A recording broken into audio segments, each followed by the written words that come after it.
Well, hats off to George Mason. Thought they played tremendous energy and played really, really well. They shot the ball well, probably as a result of that in the first half. And then, we had very little answer for Marquise Moore. He's a tremendous player. He's so unique in that his strength and quickness, ability to finish in the lane, and thought he was really, I thought he really dictated the game from a statistical standpoint, but also from, he gives your team confidence when you have someone like that who's so aggressive and being so successful. So I'm proud of how we came back, but it's just a little bit too large of a deficit. Everything has to be perfect from then on in, and when you make mistakes, they're too glaring because we were too far behind. So we're looking forward to playing on Wednesday night and hope we can do a little bit better. Chris, you really don't have a basket protector per se, and is that what makes Moore so difficult in these kind of games? I think so. I think that's a part of it.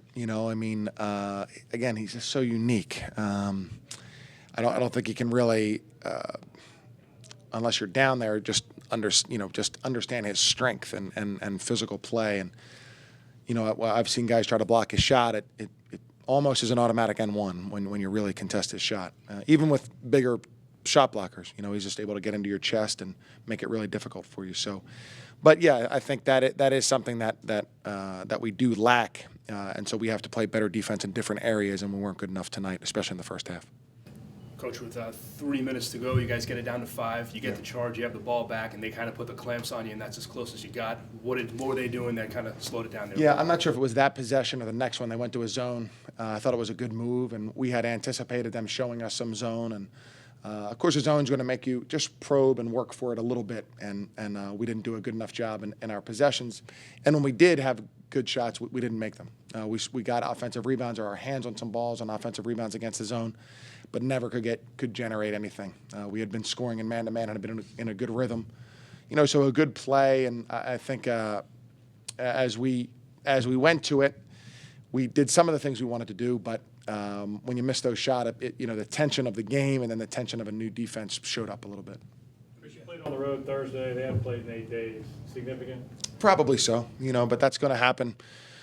I guess it's supposed to happen for us at some point too. But yeah, I think that matters. But I mean, that's the nature of college basketball and the nature of the scheduling. And when you're trying to have 14 teams play and be balanced, I'm sure there are some difficulties. So that's no. I'm sure it has something to do with it, but I don't think that's why we lost. After your hot start, 5-0, and then you guys lose the last 2, and the way you lost, get down, big deficits, fight back. Yeah.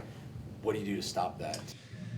Yeah, I mean, it really comes down to the approach to the game. And now we're playing good teams every night, so that's not easy. But it comes down to the approach to the game, and I think just having a mindset of, hey, we really need to defend well from the very first possession, and thinking about right after the jump ball, what are we doing? How are we attacking the game? Because getting down it's very taxing.